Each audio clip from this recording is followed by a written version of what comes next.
Alhamdulillahirrabbilalamin. Kemarin kita sudah panen raya. Ini sudah jeda 1 minggu setelah kita beres panen. Kita cek kondisi semua sudah habis ya. Untuk bagian yang di polybag ini sudah semuanya habis. Dan sekarang masa-masanya kita akan coba olah kembali ya.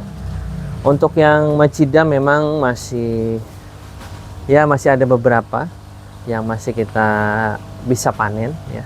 Mudah-mudahan nanti yang ada di rumah tani ini masih tetap bisa produksi ya. Terima kasih sebelumnya kepada seluruh pengunjung yang sudah benar-benar membeli dan datang ya. Pokoknya terima kasih lah semuanya. Dalam waktu kemarin kita open farm sekitar 4 harian ya, semuanya sudah habis, bisa dicek ya di sini. Dan sekarang kita sedang masa permajaan ya, atau kita olah kembali, karena kemarin memang kendalanya banyak sekali ulet ya. Kemarin tuh banyak sekali ulet, jadi kita terus coba olah kembali. Untuk yang kali ini kita tidak menggunakan kohe ya, karena khawatir kohenya itu belum terlalu matang, dan kita tidak tambahkan. Ini sudah kita tidak tambahkan sekitar lebih dari 5 kali ya, sudah tidak kita tambahkan kohe, karena khawatir kohenya belum matang dan nanti bisa menimbulkan ulat ya. Kalau cacing tanah sih baik untuk tanaman melon ya, tapi kalau ulat itu kadang ya itu tadi ya. Ini belum kita sterilisasi, tapi setelah olahan nanti kita akan coba sterilisasi ya. Nah, tahapan-tahapan apa saja sih sebenarnya yang harus kita lakukan setelah pasca panen ya? Yang pasti adalah mengecek kembali kondisi polybag ya. Yang pertama dari sisi polybagnya dulu, karena kemarin kita juga dari beberapa tanaman yang ada di sini, ini polybagnya hancur ya, karena memang sudah usia. Biasanya polybag yang kita pasang itu punya masa sekitar 2 kali masa tanam, atau sekitar lebih dari 6 bulan ya. Tapi kadang ada yang sampai 3 kali masa tanam, jadi tergantung nanti kekuatan si polybag. Yang kedua adalah kita mengecek kembali dan mengolah kembali kondisi tanah ya. Nah, saat mengecek kondisi tanah ini perlu diperhatikan ya, akar yang tersisa di dalam tanah diusahakan harus kita buang ya. Karena kenapa? Karena ini yang mengkhawatirkan adalah, nanti kita cek sana ya, ini khawatir nanti bisa menular terhadap akar yang tumbuh ya. Itu juga disarankan seperti itu. Nah, makanya prosesnya dan caranya itu kita olah seperti ini.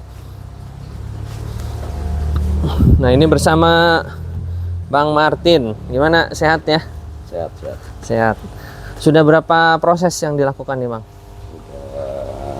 Udah 1 blok ini udah semua ya? Sudah semua. Ya, jadi ini langkah-langkahnya adalah kita taburkan atau kita kita tuangkan tanah yang ada di polybag ini ya, terus kita cacah.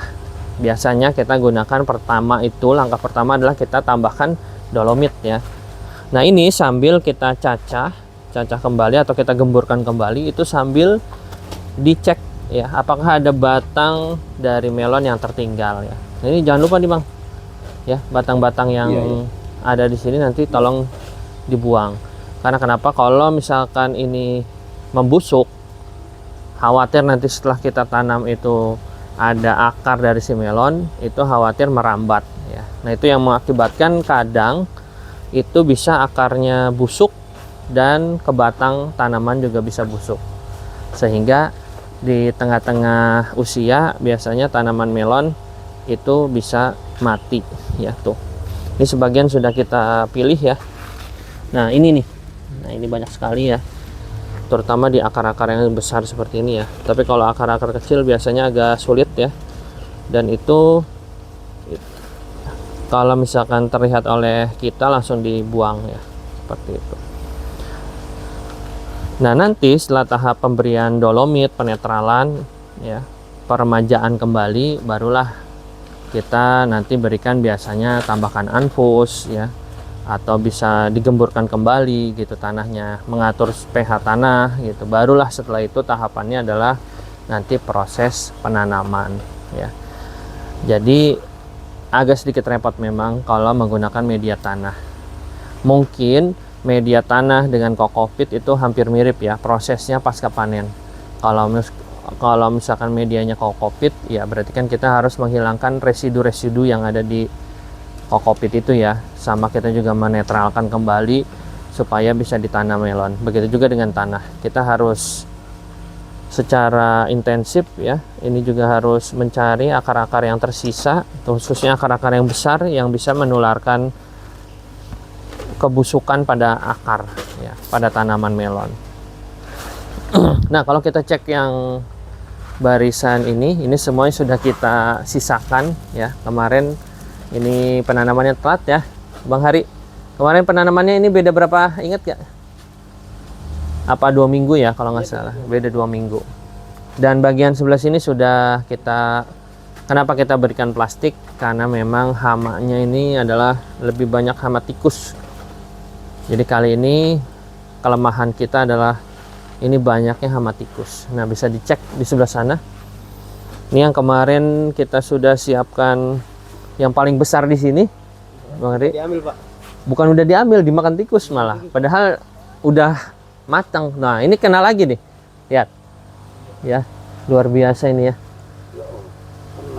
Ya, kena lagi kan? Nah, ini hamanya luar biasa. Iya, padahal mentah gitu. Nah, nanti dibungkusin aja Mang, bener ya. Jadi inilah resiko ketika kita tidak semprotkan pestisida ya. Jadi sehingga banyak hewan-hewan besar bisa masuk. Tapi kalau kita semprot pestisida, biasanya mereka tidak akan masuk ke dalam ya. Itulah kelemahan-kelemahan ketika kita tidak menggunakan pestisida dan fungisida ya, sama seperti inilah. Tapi secara keseluruhan ternyata masih bisa selamat tanamannya, walaupun memang dari segi hama ya itu sulit diatasi karena memang kita tidak menggunakannya. Mungkin itu yang bisa kita share pada video kali ini.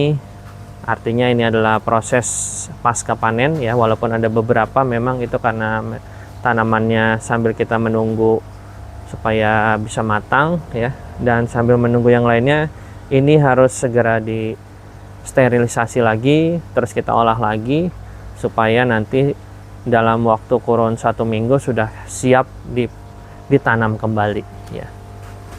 Jadi itu saran dan tips yang sudah dilakukan oleh kami di Umah Tani, khususnya di media tanah ya. Kalau untuk media macida ya setelah dicabut ya langsung bisa ditanam lagi, silahkan, karena tidak meninggalkan sisa-sisa ya, karena medianya karena air seperti hidroponik. Baik, terima kasih. Mudah-mudahan sharing kali ini bermanfaat. Jangan lupa like, comment, subscribe channel Umah Tani Agriculture supaya kami bisa terus berbagi inspirasi, berbagi pengalaman seputar pertanian, perikanan, dan peternakan. Sampai bertemu di video selanjutnya.